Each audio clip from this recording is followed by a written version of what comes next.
Let's study the scheme of the foetal circulation. तो ये start कहाँ से होता है? प्लेसेंटा से होता है। प्लेसेंटा वो ऑर्गन होता है जो कि मदर के वर्म से अटैच्ड होता है और वो फीटस तक जो ऑक्सीजनेटेड और न्यूट्रिएंट्स होते हैं वो भी पहुंचाता है, और फीटस का जो वेस्ट प्रोडक्ट है या फिर कार्बन डाइऑक्साइड है वो वापस प्लेसेंटा के थ्रू ही मदर के ब्लड में ऐड हो जाता है। ठीक है, तो सबसे पहली बात ये याद रखने की होती है कि जो फीटल सर्कुलेशन होता है ना, उसमें 3 शंट्स होते हैं। ये एक होता है डक्टस विनोसस, सेकंड है फोरामेन ओवेल एंड थर्ड है डक्टस आर्टेरियोसिस।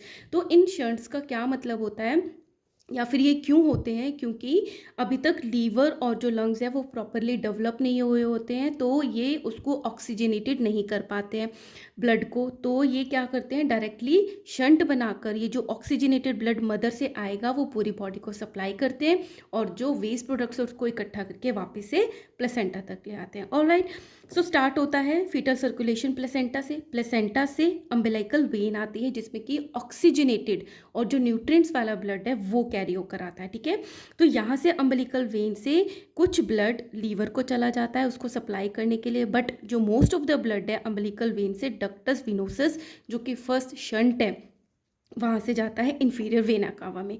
सो लीवर से भी ब्लड इन्फीरियर वेना कावा में गया, बट अम्बिलिकल वेन का जो ज़्यादातर ब्लड है वो डायरेक्टली शंट होकर डक्टस विनोसस से इन्फीरियर वेना कावा में चला जाता है। अब इन्फीरियर वेना कावा कहाँ पर ब्लड को सप्लाई करता है?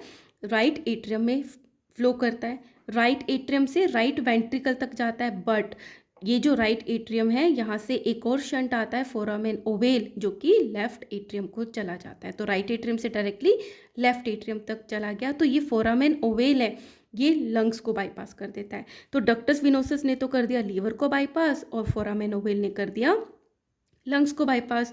तो क्या हुआ, फोरामेन ओवेल से लेफ्ट एट्रियम में चला गया, फिर लेफ्ट वेंट्रिकल में जाके अयोटा में चला गया। अब जो राइट एट्रियम से राइट वेंट्रिकल में गया था वो गया पल्मोनरी ट्रंक में। पल्मोनरी ट्रंक से लंग्स को सप्लाई करने के लिए, उसको अलाइव रखने के लिए, न्यूट्रिएंट्स देने के लिए लंग्स को, और लंग्स से आया पल्मोनरी वेन से भी वो लेफ्ट एट्रियम में आ गया। एक तो डायरेक्टली भी आ रहा है right atrium to left atrium, और एक ऐसे लंग्स में रोटेट करके भी आ रहा है। ठीक है, अब ब्लड आ गया लेफ्ट वेंट्रिकल से अयोटा में। जो पल्मोनरी ट्रंक है वहाँ से ब्लड डायरेक्टली शंट होकर डक्टस आर्टेरियोसिस के थ्रू भी अयोटा में एंटर हो जाता है। ये ज़्यादा ब्लड आता है इसके थ्रू। ठीक है, अयोटा से आ गया left and right common iliac artery में।